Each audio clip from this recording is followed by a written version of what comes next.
Hey guys, I just want to go review back over our previous chapter with sexual orientation identity and gender identity. Um, One of the first ones I would like to, talk about is Cass's model. And Cass's model talks about pre-stages, the confusion, the tolerance of being part of this identity, the pride of being in it, and acceptance. I think it's actually really important as practitioners to understand the stage for this. Um, Personally, I do believe that students who are part, of college, they're not the same. They're going to go through the same processes. They're going to be different. Everyone's different. There's diversity about how they truly find their identity.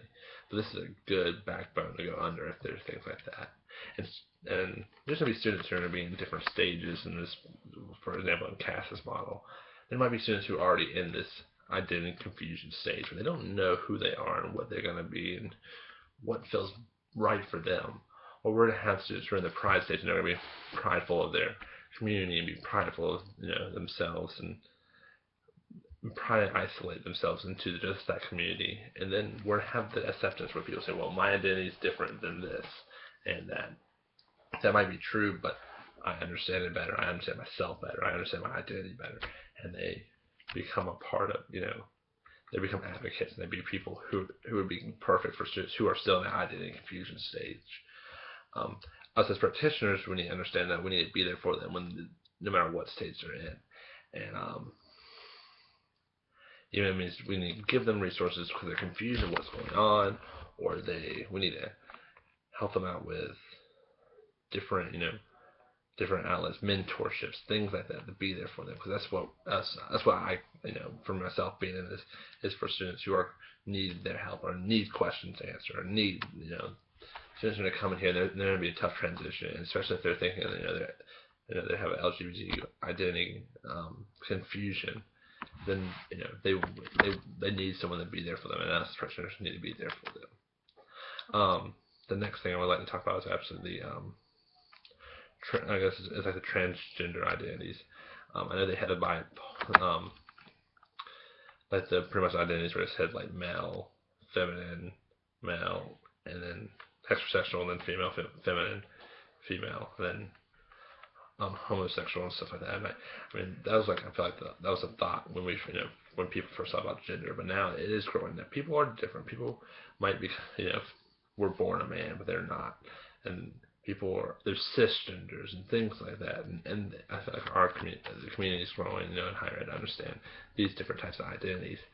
Um, I know the Ben diagram talked about undifferent, feminine, masculine, and like androgynous, and it pretty much like talk about how like a person will be acting.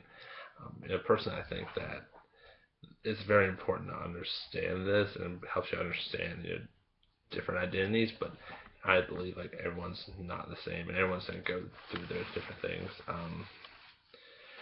You know, the point of I pretty much I feel like this article is there are students who are gonna be who have go through different backgrounds and go through different experiences, and despite all that, they're very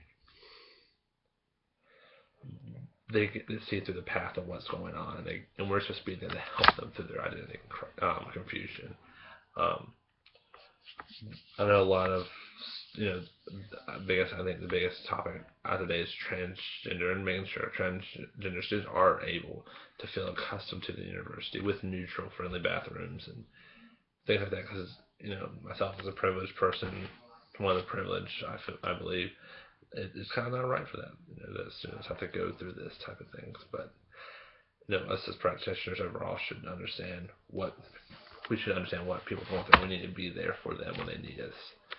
Um, I mean, this is pretty much similar to the previous module. This is a growing out for students for how they're going to be their community at home is totally different than when they are in college, and this is how they're going to grow. And we're supposed to be there that let them grow and become themselves.